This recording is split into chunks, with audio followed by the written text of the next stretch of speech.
Hello students, आइए देखते हैं अध्याय 14 पादप में श्वसन के बारे में। इस अध्याय में आपको 7 टॉपिक पढ़ना है। ठीक है, पहला टॉपिक है क्या पादप सांस लेते हैं। उसके बाद आप दूसरा टॉपिक ग्लाइकोलिसिस के बारे में पढ़ेंगे।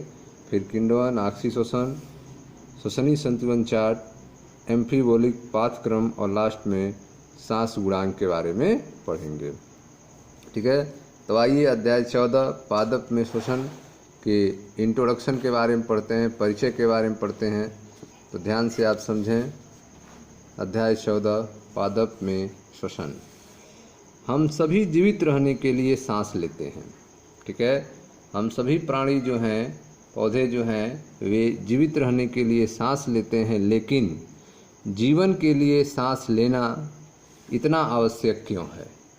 ठीक है, तो प्रश्न यह है कि हम सभी जो हैं जीवित रहने के लिए सांस लेते हैं, लेकिन जीवन के लिए सांस लेना इतना आवश्यक क्यों है।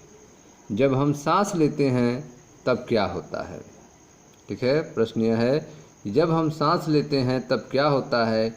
क्या सभी जीवधारी, चाहे पादप हों या सूक्ष्म जीव, सांस लेते हैं? यदि ऐसा है तो कैसे। ठीक है, ये कुछ प्रश्न हैं जिनके आंसर हमें ढूंढना है इस चैप्टर में। तो आइए स्टार्ट करते हैं इन सारे प्रश्नों का आंसर के लिए अपना अध्याय 14 पादप में श्वसन को। सभी जीवधारियों को अपने दैनिक जीवन में अवशोषण, परिवहन, गति, प्रजनन जैसे कार्य करने के लिए और यहाँ तक कि सांस लेने के लिए ऊर्जा की आवश्यकता होती है। ठीक है, तो आप देख रहे हैं कि सभी जीवधारियों को अपने दैनिक जीवन में अवशोषण, परिवहन, गति, प्रजनन जैसे कार्य करने के लिए और यहाँ तक कि सांस लेने के लिए भी ऊर्जा की आवश्यकता होती है। यह सभी ऊर्जा कहाँ से आती है। प्रश्न यह है कि जो ऊर्जा की आवश्यकता होती है वह सभी ऊर्जा कहाँ से आती है। हम जानते हैं कि ऊर्जा के लिए हम भोजन करते हैं। ठीक है, एनर्जी के लिए हम क्या करते हैं, भोजन करते हैं, लेकिन ये ऊर्जा भोजन से कैसे प्राप्त होती है। ठीक है, प्रश्न यह है कि यह सभी ऊर्जा कहाँ से आती है। तो हम जानते हैं कि ऊर्जा के लिए हम भोजन करते हैं, लेकिन ये ऊर्जा भोजन से कैसे प्राप्त होती है। यह ऊर्जा कैसे उपयोग में आती है। क्या सभी प्रकार के खाद्य पदार्थों से समान प्रकार की ऊर्जा मिलती है। क्या पादप भोजन करते हैं। पादप यह ऊर्जा कहाँ से प्राप्त करते हैं और सूक्ष्म जीव इस ऊर्जा की आवश्यकता के लिए क्या भोजन करते हैं। तो उपरोक्त किए गए अनेक प्रश्नों से आपको आश्चर्य हो रहा होगा कि इनमें बहुत अधिक सामंजस्य नहीं है।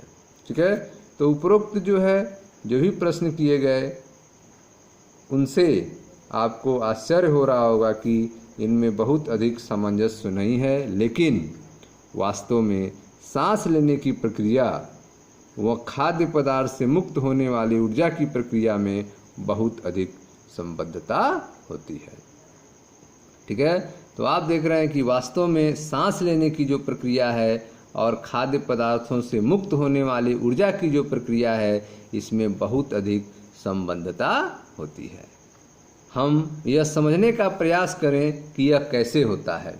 ठीक है, अब हम यह समझने का प्रयास करेंगे कि यह कैसे होता है। जीवन विधि के लिए आवश्यक सभी ऊर्जा कुछ बृहत अणुओं के ऑक्सीकरण से प्राप्त होती है, जिसे खाद्य पदार्थ कहते हैं। ठीक है, तो आप देख रहे हैं कि जीवन विधि के लिए, ठीक है, जीवन विधि के लिए आवश्यक सभी ऊर्जा जो है वह कुछ बृहत अणुओं के ऑक्सीकरण से प्राप्त होती है, जिसे खाद्य पदार्थ कहते हैं। केवल हरे पादप और नीले हरे जीवाणु अपना भोजन स्वयं बना सकते हैं। ठीक है, तो जीवन विधि के लिए आवश्यक सभी ऊर्जा कुछ बृहत अणुओं के ऑक्सीकरण से प्राप्त होते हैं, जिसे खाद्य पदार्थ कहते हैं। केवल हरे पादप और नील हरित जीवाणु जो हैं अपना भोजन स्वयं बना सकते हैं। ये प्रकाश संश्लेषण विधि द्वारा प्रकाशीय ऊर्जा को रासायनिक ऊर्जा में परिवर्तित कर कार्बोहाइड्रेट, ग्लूकोज, सुक्रोज व स्टार्च के रूप में संचित करते हैं। ठीक है, तो आप देख रहे हैं कि केवल हरे पादप और नील हरित जीवाणु जो हैं अपना भोजन स्वयं बना सकते हैं। ये प्रकाश संश्लेषण विधि द्वारा प्रकाशीय ऊर्जा को रासायनिक ऊर्जा में परिवर्तित करके कार्बोहाइड्रेट जैसे कि ग्लूकोज, सुक्रोज, स्टार्च के रूप में संचित करते हैं। हमें यह याद रखना चाहिए कि हरे पादप में भी सभी कोशिकाओं, ऊतकों, अंगों में प्रकाश संश्लेषण नहीं होता है। केवल वे कोशिकाएं जिनमें क्लोरोप्लास्ट होता है वे ही प्रकाश संश्लेषण करती है। ठीक है, तो आप देख रहे हैं कि हरे पादप में सभी कोशिकाएं, ऊतक, अंग जो हैं प्रकाश संश्लेषण नहीं करते हैं। केवल वे कोशिकाएं जिनमें क्लोरोप्लास्ट होता है, जिनमें हरित लवक होता है, वे ही प्रकाश संश्लेषण करती हैं। ठीक है, चूंकि हरे पादप के सभी अंग, ऊतक व कोशिकाएं हरी नहीं होती है, इसलिए इनमें ऑक्सीकरण के लिए खाद्य पदार्थ की आवश्यकता होती है। ठीक है, तो आप देख रहे हैं कि हरे पादप में सभी अंग, ऊतक और कोशिकाएं जो हैं वे हरी नहीं होती हैं, इसीलिए इनमें ऑक्सीकरण के लिए खाद्य पदार्थ की आवश्यकता होती है। इसलिए खाद्य पदार्थ का आहरित भागों में परिवहन होता है। ठीक है, तो इसीलिए खाद्य पदार्थों का जो है आहरित भागों में परिवहन होता है। प्राणी जो हैं वे परपोषी होते हैं, इसलिए वे अपना भोजन पादपों से परोक्ष रूप में अर्थात शाकाहारी के रूप में या फिर अपरोक्ष रूप में अर्थात मांसाहारी के रूप में प्राप्त करते हैं। ठीक है, तो आप देख रहे हैं प्राणी जो हैं वो परपोषी होते हैं, इसीलिए वे अपना भोजन पादपों से परोक्ष या फिर अपरोक्ष रूप से प्राप्त करते हैं। मृत जीवी जो हैं जैसे कि कवक, ये मृत या सड़े गले पदार्थों पर निर्भर रहते हैं। ठीक है, तो जो मृत जीवी हैं जैसे कि कवक, ये मृत या सड़े गले पदार्थों पर निर्भर रहते हैं। यह जान लेना अति महत्वपूर्ण है कि जीवन में सांस हेतु आवश्यक सभी खाद्य पदार्थ प्रकाश संश्लेषण द्वारा प्राप्त होते हैं। ठीक है, तो जीवन में सांस हेतु आवश्यक सभी खाद्य पदार्थ जो हैं वह प्रकाश संश्लेषण से प्राप्त होते हैं। इस अध्याय में कोशिकीय सांस अथवा कोशिका में खाद्य पदार्थों के टूटने से निकलने वाली ऊर्जा की क्रियाविधि तथा एटीपी के संश्लेषण को समझाया गया है। ठीक है, तो इस अध्याय में आप देखेंगे कि कोशिकीय सांस अथवा कोशिका में खाद्य पदार्थ के टूटने से निकलने वाली ऊर्जा की क्रियाविधि तथा एटीपी के संश्लेषण को समझाया गया है। ठीक है, निसंदेह प्रकाश संश्लेषण क्लोरोप्लास्ट में संपन्न होता है। ठीक है, तो जो प्रकाश संश्लेषण है वे कहाँ संपन्न होता है? क्लोरोप्लास्ट में संपन्न होता है, यूकैरियोट में।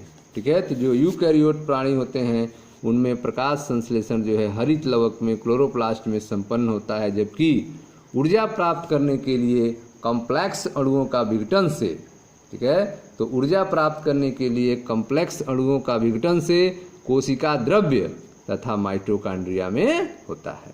ठीक है, तो निसंदेह प्रकाश संश्लेषण जो है वह क्लोरोप्लास्ट में संपन्न होता है यूकैरियोट में, जबकि ऊर्जा प्राप्त करने के लिए कॉम्प्लेक्स अणुओं का विघटन से कोशिका द्रव्य तथा माइटोकॉन्ड्रिया में होता है, वह भी केवल यूकैरियोट में।